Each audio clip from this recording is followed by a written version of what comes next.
सध्या व्हॉट्सअपवर हा मेसेज फिरतोय, पुणे तिथे काय ऊन ए. पुणेच नव्हे तर सगळ्या राज्यात सध्या अशी स्थिती आहे. वातावरणात झालेल्या बदलामुळे मार्च महिन्यातच मे महिन्याचा अनुभव देणारा उन्हाळा सुरू झालाय.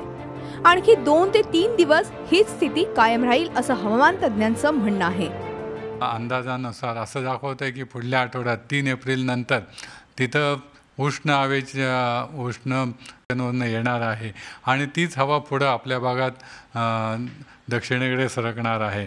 त्यामुळे आत्ता जे वाढलेले तापमान आहे हे साधारणपणे 3 एप्रिल नंतर कमी व्हायची शक्यता आहे. एकंदर महाराष्ट्रामध्ये असं मी म्हणून की टेम्परेचर आम्ही असं म्हटलं की सर्वसाधारणतः ते सरासरीपेक्षा जास्तच राहण्याची शक्यता येत्या 5 दिवसासाठी म्हटलेलं आहे. आणि हीट वेव्ह वॉर्निंग जे आहेत त्या सर्वसाधारणतः या 2 विभागामध्ये मध्य महाराष्ट्र आणि विदर्भामध्ये आम्ही दिलेल्या आहेत.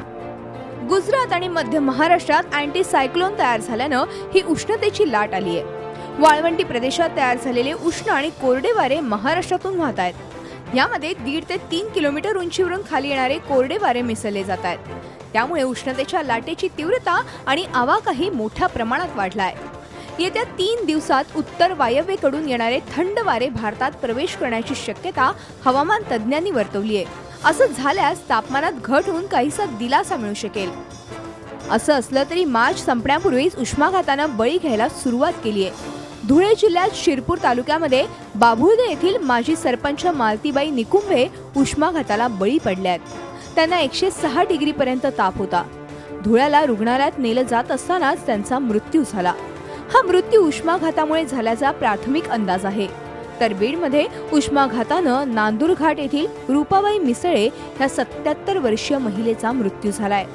राज्यात यंदा उष्माघातामुळे दोघांचा मृत्यू झाल्याची माहिती आरोग्यमंत्री दीपक सावंत यांनी दिली आहे. यावर उपाय म्हणून सरकारनं हीट थेरपीचं प्रशिक्षण देण्याची व्यवस्थाही केल्याचं ते म्हणाले. 2 वर्षापूर्वीच आम्ही हीट वेव्ह थेरपी म्हणून समोर आणली आणि प्रत्येक सिव्हिल हॉस्पिटलमध्ये किंवा वैद्यकीय महाविद्यालयामध्ये अशा प्रकारचे हीट वेव्ह थेरपीचे कक्ष उघडले गेलेले आहेत.